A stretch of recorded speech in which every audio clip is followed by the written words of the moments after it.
చేసుకున్నావు.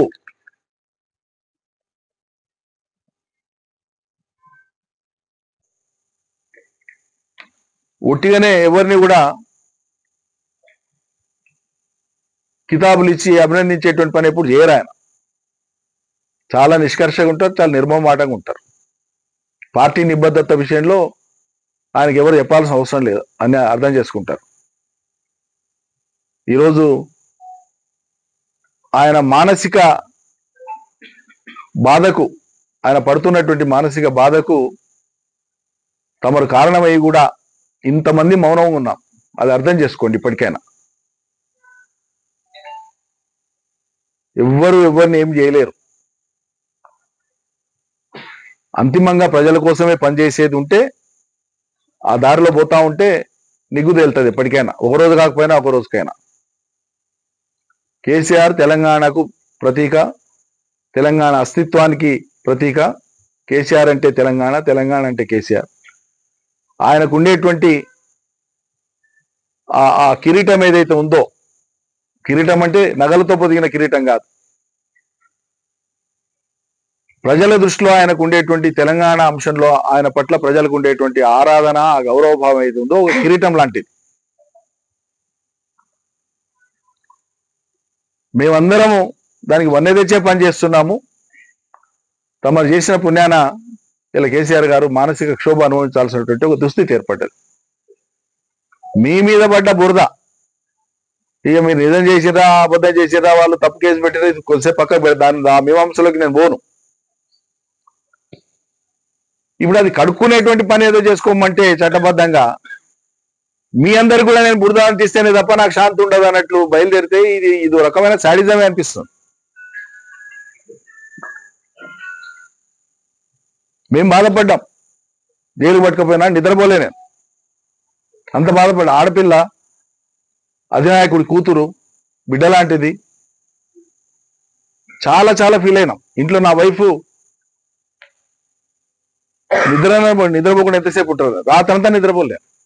నేను కాదు, నేను ఒక్కడిని కాదు, తెలంగాణలో కేసీఆర్ను అభిమానించేటువంటి వాళ్ళందరూ కూడా నరకం అనుభవించారు ఈమె తీసుకుపోయినప్పుడు. కానీ నువ్వు ఇలా వివరిస్తున్న తీరు జుగుప్స కల్పిస్తున్నది.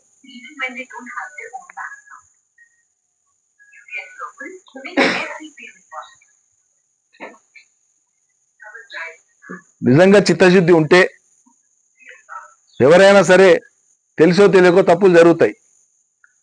ఈ పొరపాటు అయిందని చెప్పి ఒక మాటని నీ వ్యాఖ్యల్ని విరమించుకుంటే నీ గౌరవం పెరుగుతుంది, లేదంటే నీ ఇష్టం. Thank you. మీ హద్దులు మీరు నిర్ధారించుకోకుండా ఎక్కువగా ఊహించుకొని ఇప్పటిదాకా ఏనాడు ఎవరి గురించి వ్యక్తిగతంగా మాట్లాడలే. నాకు ఇష్టం కూడా ఉండదు. నేను మాట్లాడని విషయాలు నేను మాట్లాడినట్లు చెప్పి నా పుచ్చదీస్తా దందాలు చందాలనే తెలుసు ఇప్పటి వరకు, కానీ ఇప్పుడు దాదాగిరి కూడా తెలుసు అంటే మంచిదే, లోకం చూస్తుంది అది కూడా.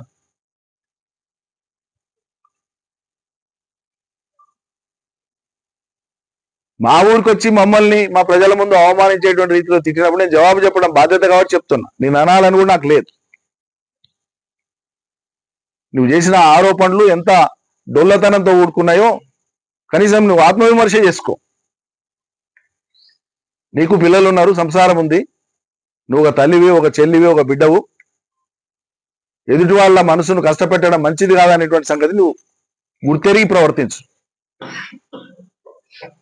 నీ ఈగో కోసం, నీ ఆర్భాటం కోసం ఏం మాట్లాడినా చెల్తుంది, ఎట్లా ప్రవర్తించినా చెల్తుంది అంటే అది ఎల్లకాలం ఉండదు. ఈ రోజు వరకు కూడా తెలంగాణ బీఆర్ఎస్ శ్రేణులు అందరూ పైనుంచి కింది దాకా కూడా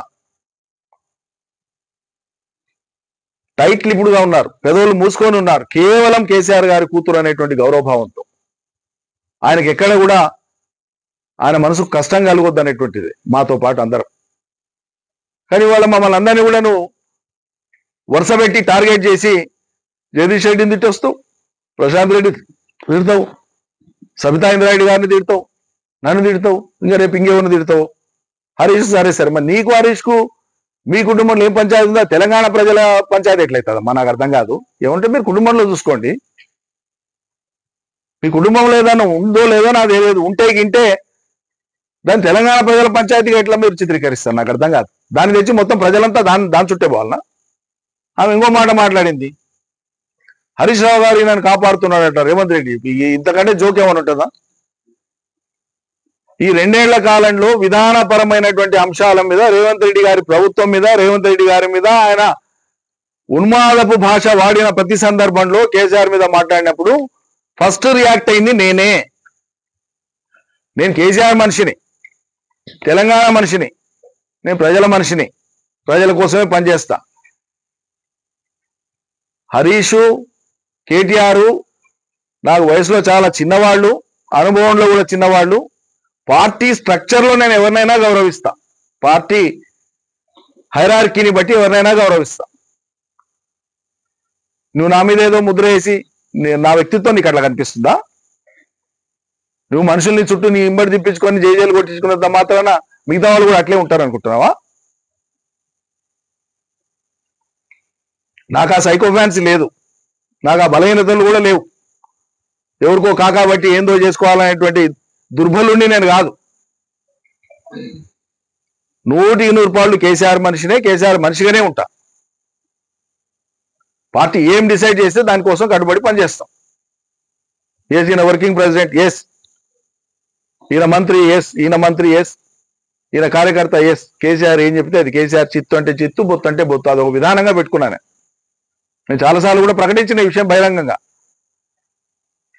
తెలంగాణ అంశంలో కానీ, తెలంగాణ చరిత్ర విషయంలో కానీ, తెలంగాణ ప్రజల విషయంలో కానీ ఆయనకు ఉండేటువంటి లోతైన గంభీరమైనటువంటి ఆలోచనతో పాటు వ్యూహము మా అందరికంటే 100 రెట్లు ఎక్కువ ఉన్నది. ఖచ్చితంగా ఆయన ఆలోచనను శిరసావహిస్తామని చెప్పినాం.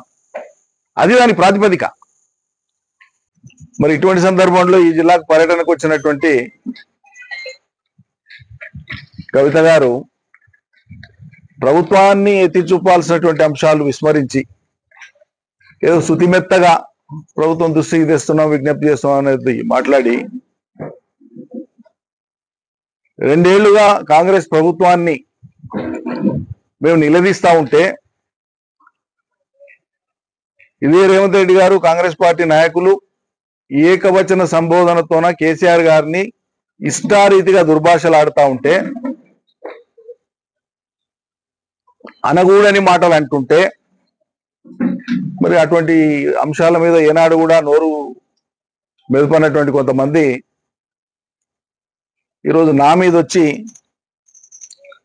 సభ్యత సంస్కారం లేకుండా ఓ తండ్రి లాంటి వయసు ఉన్నటువంటి వ్యక్తిని పట్టుకొని ఇష్టారీతిగా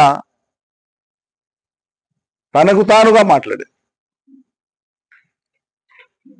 ఇన్నేళ్ల కాలంలో ఎప్పుడైనా ఎక్కడైనా నేను ఆ అమ్మాయి ప్రస్తావన తీసినా ఒక్క మాటనైనా ఎప్పుడన్నా అన్నానా? ఒక్క మాట నన్ను ఎప్పుడైనా ఏ సందర్భంలో నన్ను ఈ రోజు వరకు